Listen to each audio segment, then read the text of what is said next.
After months of back and forth, the first batch of files of Austin police officer complaints are now available to the public. And now some city leaders are pushing to get more files out as soon as possible. The release of the so-called G files are part of a larger voter-approved police oversight measure. Became really the center of a legal battle and a setback in police contract negotiations in the city of Austin. KVUE's Kelsey Sanchez joins us now in the studio to break down what all this means. Kelsey. Good evening, Brian. This has been a long time coming, and city leaders say they're glad Austinites are finally getting what they voted for. But when these files eventually get into the hands of people, they want to ensure it is treated responsibly.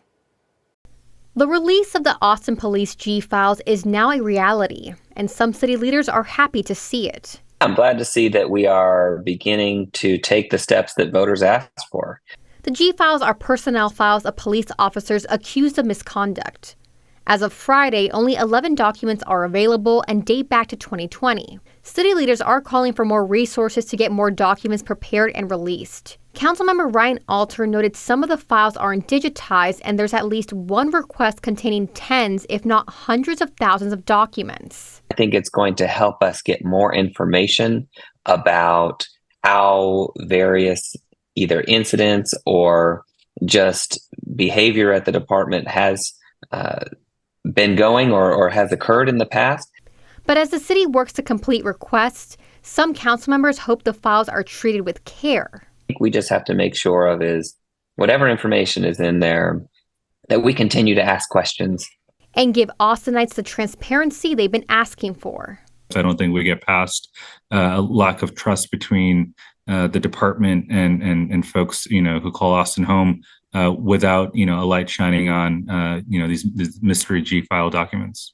The release of the G files was an uphill battle and a sticking point in police contract negotiations, which are set to be signed off on next week.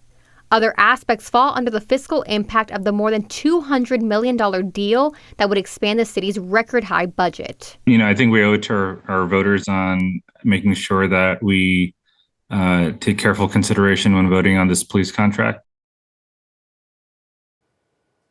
The city is set to have a work session on Tuesday to tie up any loose ends that need to be discussed, especially when it comes to the G file. Then, city leaders are expected to sign off on the police contract on Thursday.